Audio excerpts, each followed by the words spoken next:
Online বিজনেসের ক্ষেত্রে বিজনেসম্যানদের একটা কমন প্রবলেম হচ্ছে আপনার সেল আসতেছিল, বুস্ট করতেছে, সে সেল আসতেছে, কিন্তু হঠাৎ করে তার সেলটা পড়ে যায়। তো এটার আসলে বিভিন্ন ধরনের কারণ হতে পারে। আসলে একটা পেজের, একটা বিজনেসের এক রকমের সমস্যা থাকতে পারে। প্রোডাক্টটা অনেক ক্ষেত্রে কাস্টমার জুম করে দেখে। এখন আপনার ইমেজটা যদি রেজুলেশনই খারাপ হয়, তাহলে ইমেজ জুম করে তো সে কিছু বুঝতে পারবে না। আমরা যখন মার্কেটিং করি, তখন সেক্ষেত্রে আমরা প্রথমেই যে কোনো একটা প্রোডাক্ট নিয়ে কাজ করলে এটার টার্গেট অডিয়েন্স কারা, একটা বায়ার পার্সোনাল, যদি আপনার প্রোডাক্টের কোয়ান্টিটি হয়, ধরেন আপনি 2টা বা 3টা আইটেম সেল করতেছেন, তাহলে একটা ল্যান্ডিং পেজে যথেষ্ট। ফেসবুক যদি আপনার সেল দেয়, তাহলে আপনার সেল হচ্ছে, না হলে সেল হচ্ছে না। ফেসবুক আসলে ভালো বেটার থেকে বেটার স্ট্র্যাটেজি নিয়ে আসতেছে। আর একটা নর্মাল ওই রকম কন্টেন্টে গুরুত্ব না দিয়ে যা পারতেছিল তাই দিয়েই, এবং সেলও আসতেছিল। শুধু মার্কেটিং করবেন না, আপনার পেজটা দেখে যেন মনে হয় যে সে আসতেই শুধু সেল করার জন্য, এরকম মনে না হয় যে আপনি কাস্টমার সাথে একটা রিলেশন তৈরি করতে চাচ্ছেন, একটা ব্র্যান্ড হিসেবে আপনি প্রতিষ্ঠিত করতে চাচ্ছেন। আসসালামু আলাইকুম। আসলে বিজনেস করার ক্ষেত্রে, অনলাইন বিজনেসের ক্ষেত্রে বিজনেসম্যানদের একটা কমন প্রবলেম হচ্ছে আপনার সেল আসতেছিল, বুস্ট করতেছে, সে সেল আসতেছে, কিন্তু হঠাৎ করে তার সেলটা পড়ে যায়। ঠিক আছে, তার দীর্ঘ সময় ধরে একটা কন্টেন্টে সেল আসতেছিল, কিন্তু এখন আর সেই কন্টেন্টটা সেল আসে না। বা শুধু একটা কন্টেন্টের কথা আমি বলবো না, মানে ওভারঅল তার পেজের বা তার টোটাল বিজনেসের সেলটাই হুট করে পড়ে যায়। তো এটার আসলে বিভিন্ন ধরনের কারণ হতে পারে। আসলে একটা পেজের, একটা বিজনেসের এক রকমের সমস্যা থাকতে পারে। তো এখানে আমি জেনেরিকভাবে যে একটা কথা বলে দিলাম আর সবার জন্য এটা অ্যাপ্লাই হয়ে গেল, অবশ্যই সেটা সত্যি না। এখানে প্রতিটা বিজনেসের বিভিন্ন ধরনের সমস্যা থাকতে পারে, কিন্তু ওভারঅল আমি এখানে কয়েকটা পয়েন্ট আমি অলরেডি নোট ডাউন করে রেখেছি। আমি ওভারঅল কয়েকটা বিষয় বলবো, সেটা আসলে যদি আপনার বিজনেস এরকম প্রবলেম আপনি ফেস করে থাকেন, তো এই কয়েকটা বিষয় আপনি একটু চেক করবেন যে এই কোনো সমস্যা, এই ধরনের কোনো সমস্যা আপনার বিজনেসে আছে কিনা। তাহলে অবশ্যই এই প্রবলেমগুলো আপনাকে আগে সলভ করতে হবে, তাহলে আপনি বুঝতে পারবেন যে আসলে আপনার ইমপ্রুভমেন্টটা কোথায় হচ্ছে, বা কী কারণে আপনার সমস্যাটা হচ্ছে, বা সেলটা আদৌ পড়ে যাচ্ছে কেন। এই বিষয়গুলো আপনি সলভ করতে পারবেন ইনশাল্লাহ। তো এখানে আমি প্রথমেই যে বিষয়টা বলবো, যেমনটা আমি বললাম যে একটা বিজনেসের ক্ষেত্রে বিষয়টা এক রকম।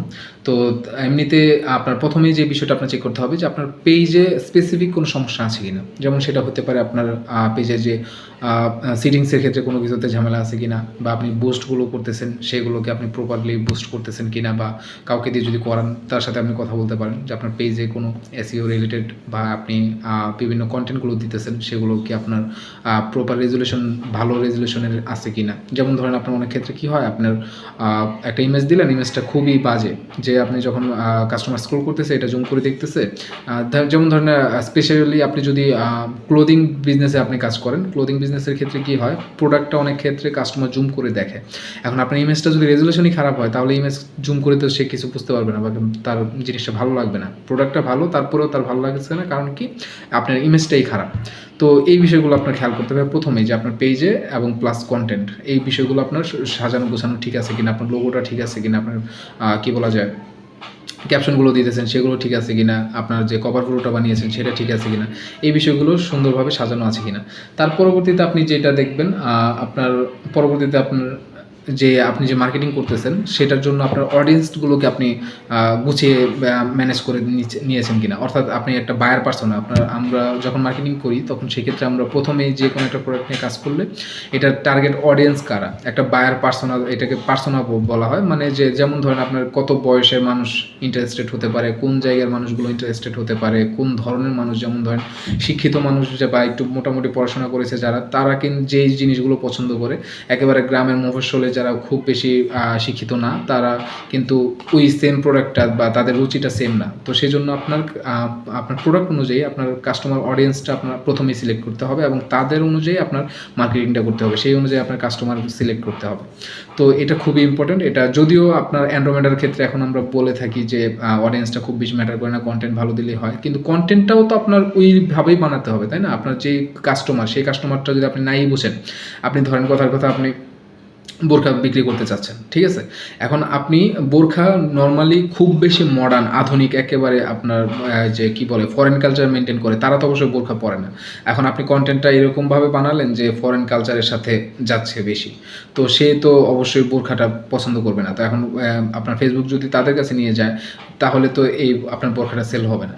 তো এরকমভাবে আপনার এই বিষয়গুলো কাস্টমার কারা সেটা প্রথমেই আপনার ডিসাইড করতে হবে, এবং সেই অনুযায়ী আপনাকে স্ট্র্যাটেজি মেনটেন করতে হবে। তো তার পরবর্তীতে আমরা যেটা করব, যে ধরেন আপনার স্পেসিফিক কিছু প্রবলেম হইতে পারে। যেমন ধরেন আপনার একটা কন্টেন্ট আপনার দীর্ঘ সময় আপনি চালিয়েছেন, ঠিক আছে। তো সেই ক্ষেত্রে হচ্ছে কি হয়, আপনার কন্টেন্টটা ফ্যাটিক হয়ে যায়, মানে আপনার এই কন্টেন্টটা একই মানুষের কাছে একাধিকবার গেছে, ঠিক আছে, ধরেন কথার কথা আপনি 20 লাখ মানুষ, কথার কথা আপনি টার্গেট করে আপনি অডিয়েন্স করে আপনি কি বলা যায় ভিডিওটা চালিয়েছেন। তো আপনার সবার কাছে তো অবশ্যই পৌঁছায়নি, ঠিক আছে। আপনার টার্গেট যে প্রোডাক্টটা, সেই প্রোডাক্টটার জন্য অডিয়েন্স মানে কাস্টমার বেজ আছে 20 লাখ, কিন্তু আপনি সবার কাছে অবশ্যই পৌঁছাতে পারেননি। কিন্তু আপনি ধরেন কথার কথা 2 লাখ মানুষের কাছে আপনি কয়েকবার করে পৌঁছাইছেন, ঠিক আছে। তো তাইলে কি হলো, এই মানুষগুলো বারবার আপনার এই প্রোডাক্টটা দেখতেছে বা এই ভিডিওটা দেখতেছে, সে তো আর ইন্টারেস্টেড হবে না। সে যদি ইন্টারেস্টেড হইতোই সে অলরেডি কিনে ফেলছে অথবা কিনবে না, ঠিক আছে। তার কাছে আপনি যতবারই যান সে আর কিনবে না, সে ইন্টারেস্টেড নাই প্রোডাক্টের ক্ষেত্রে। তাহলে আপনার কী করতে হবে, আরও যে অডিয়েন্সগুলো আছে তাদের কাছে যেতে হবে, অর্থাৎ অডিয়েন্সটা একটু ঘুরিয়ে গাড়িয়ে দেখতে হবে, অথবা নতুন ক্রিয়েটিভ দিতে হবে যাতে করে যে অডিয়েন্সগুলো অলরেডি এই ভিডিওটা দেখেছে তাদের কাছে যাওয়া যায়। তো এরকম বিভিন্নভাবে আপনার প্রথমে হচ্ছে ফ্যাটিক হইলো কিনা বা কন্টেন্টগুলো ঘুরে গেড়ে ট্রাই করতে হবে। তারপরে হচ্ছে আপনার পরবর্তীতে যে বিষয়টা আপনার মোস্ট ইম্পর্ট্যান্ট আমি মনে করি যে একটা বিজনেসের ক্ষেত্রে আপনার যদি মোটামুটি একটা প্রফিট মার্জিন আপনার থাকে, আপনি যদি মোটামুটি একটা লেভেলে আপনার বিজনেসটা নিয়ে গিয়ে থাকেন, বর্তমান কথা আমি বলতেছি, কারেন্টলি যদি আপনি এরকম একটা স্টেজে থাকেন যে আপনি একটা ওয়েবসাইট এফোর্ড করতে পারবেন, সেই ক্ষেত্রে আপনার হয়তো বা আপনি বড় একটা ই কমার্স শপ বানানোর প্রয়োজন নাই, কিন্তু অ্যাটলিস্ট একটা ল্যান্ডিং পেজ যদি আপনার প্রোডাক্টের কোয়ান্টিটি হয়, ধরেন আপনি 2টা বা 3টা আইটেম সেল করতেছেন, তাহলে একটা ল্যান্ডিং পেজই যথেষ্ট। তো মিনিমাম আপনার একটা ল্যান্ডিং পেজ আপনার থাকা উচিত। তো এই ল্যান্ডিং পেজের বিভিন্ন সুবিধা আছে, এটা আসলে একই ভিডিওতে এত কথা বলা সম্ভব না, কিন্তু মোটামুটি আপনার এটার প্রয়োজনীয়তা বুঝে আপনার একটা ল্যান্ডিং পেজ বা একটা ওয়েবসাইট যদি প্রয়োজন বেঁধে এক একজনের এক এক রিকোয়ারমেন্ট থাকতে পারে, সেই অনুযায়ী আপনার একটা ওয়েবসাইট বা ল্যান্ডিং পেজ বানিয়ে নেওয়া উচিত। এটা খুবই ইম্পর্ট্যান্ট। তো তার পরবর্তীতে যে বিষয়টা আমি বলতে চাই সেটা হচ্ছে আপনার ফেসবুকের উপরে শুধু ডিপেন্ড না করা, ঠিক আছে। আপনার যদি আপনার এরকম হয় যে আপনার 2 দিন ফেসবুকে সেল দিতেছে, 4 দিন আবার সেল দিতেছে না, আবার 2 দিন সেল দিতেছে, তো এই বিষয়টা কীরকম হয় যে আপনি টোটালি ফেসবুকের উপরে ডিপেন্ডেন্ট। ফেসবুক যদি আপনার সেল দেয় তাহলে আপনার সেল হচ্ছে, না হলে সেল হচ্ছে না। তো এখান থেকে আসলে বেরিয়ে আসতে হবে। যেমন কিছুদিন আগে ধরেন আপনি দেখেন, আপনি কিছুদিন আগে আমরা মেটা যে অ্যান্ড্রোমেটার যে আপডেটটা দিল, এটার ক্ষেত্রে কিন্তু আপনার ভালোর জন্যই দিয়েছে। আমি এখানে ফেসবুককে কোনো দোষ দেওয়ার সুযোগ নেই, কারণ ফেসবুক আসলে ভালো বেটার থেকে বেটার স্ট্র্যাটেজি নিয়ে আসতেছে, সবই ঠিক আছে, কিন্তু আপনার বিজনেসটা তো একটা লেভেলে একটা প্ল্যানিং অনুযায়ী আগাচ্ছিল, ঠিক আছে। হয়তোবা ম্যাক্সিমাম ক্ষেত্রে কি হয়, আমরা এর আগে অ্যান্ড্রোমেটার আগে আমরা কন্টেন্টের গুরুত্বটা অনেক ক্ষেত্রে ছোটো বিজনেস তারা বুঝতো না, ঠিক আছে। তো তারা একটা নর্মাল ওই রকম কন্টেন্টে গুরুত্ব না দিয়ে যা পারতেছিল তাই দিয়েই, এবং সেলও আসতেছিল, অনেক ক্ষেত্রেই তারা সফলও হচ্ছিল। তো তারা এটাই মনে করতো মার্কেটিং, এটাই বিজনেস, ঠিক আছে। তো অ্যান্ড্রোমেটা আপডেটটা আসার পরে কিন্তু ধপ করে তাদের সব কিছু পড়ে গেল, সেলটা পড়ে গেল, একেবারে বিজনেস অবস্থা যাচ্ছে তা, ঠিক আছে। অনেক বিজনেসম্যান বিজনেস গুটিয়ে ফেলেছে। তো এটাতে কি হলো, ফেসবুকের যে উপরে যে আপনি ডিপেন্ড করেছিলেন, তো আপনি পরবর্তীতে আর সার্ভাইভ করতে পারলেন না। তো সেটা না করে আমরা কি করতে পারি, অবশ্যই আপনার কন্টেন্টে ফোকাস করতে হবে। অ্যান্ড্রোমেটা যেটাকে আপনার ফোর্স করতেছে কন্টেন্ট, সেটা তো করতেই হবে, কিন্তু কন্টেন্টটা শুধু ফেসবুকে রাখবেন না। অনেক ক্ষেত্রে কী হয়, ফেসবুকের বাগের কারণে, যে বাগ বলতে আমি বুঝাচ্ছি ফেসবুকের ভিতরে ইন্টারনাল কোনো সমস্যা, মানে সফটওয়্যারের কোনো একটা সমস্যা, বা কারণ ফেসবুক কিন্তু আপনার অটোমেটিকভাবে এআইয়ের মাধ্যমে অনেক পেজকে ব্যান করে, এটা জানেন কিনা আমি জানি না, কিন্তু ম্যাক্সিমাম ক্ষেত্রে কী হয়, অনেক ক্ষেত্রেই কিছুদিন পর ফেসবুক একাধারে অনেক ওই যে স্ক্যামিং করে অনেকে পেজে, অনেক পেজে আপনার উল্টাপাল্টা শেয়ার হয়, অনেকই হয়। তো সেইটার জন্য মেটা আপনার এআই দিয়ে আপনার একেবারে বাল্কে অনেক পেজ ব্যান করে দেয়। তো সেক্ষেত্রে অনেক ভালো পেজও ব্যান হয়ে যায়, ঠিক আছে। এখন ধরেন আপনার বিজনেসটা আপনি ভালো একটা লেভেলে নিয়ে গেলেন, হঠাৎ করে পেজটা ব্যান হয়ে গেল, তাহলে কী হলো, আপনার পেজটা মানে পুরো বিজনেসটাই পড়ে গেল। তো সেটার জন্য আপনি এটা না করে, শুধু ফেসবুকে ডিপেন্ড না করে আপনার বিজনেসটাকে স্প্লিট করেন, বিভিন্ন জায়গায় ছড়িয়ে দেন, বিভিন্ন প্ল্যাটফর্মে নিয়ে যান, এবং আপনার অবশ্যই যেটা এর আগে বললাম যে ওয়েবসাইট, নিজস্ব একটা ওয়েবসাইটটা হইলে আপনার নিজের ডাটাগুলো নিজের কাছে রাখতে পারতেছেন কিছু ডাটা। তো এরকমভাবে স্প্লিট করে আপনার বিভিন্ন জায়গায় ছড়িয়ে দেন, যাতে করে ফেসবুকের উপর থেকে আপনার ডিপেন্ডেন্সিটা কমে যায়।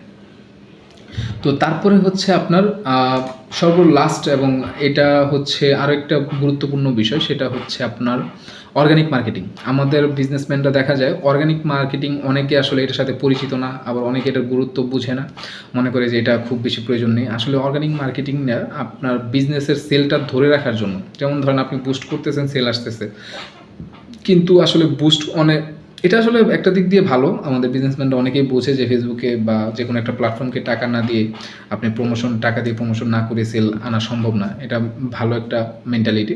কিন্তু আসলে অর্গানিক মার্কেটিংয়ের মাধ্যমে যে সেল আনা যায়, এই বিষয়টা অনেকে বিশ্বাসই করতে চান না। আসলে এটা হয়তো বা আপনার অ্যামাউন্টটা প্রথমে খুব বেশি অ্যামাউন্টের সেল চলে আসবে অর্গানিক মার্কেটিংয়ে, এরকম না, কিন্তু আপনার বিজনেসটার মধ্যে দিয়ে অর্গানিক মার্কেটিংয়ের মধ্যে দিয়ে আপনার ক্লায়েন্টের, যে আপনার যে বায়ার আছে, যারা কাস্টমার আছে, তাদের মধ্যে একটা ট্রাস্ট বিল্ড হবে।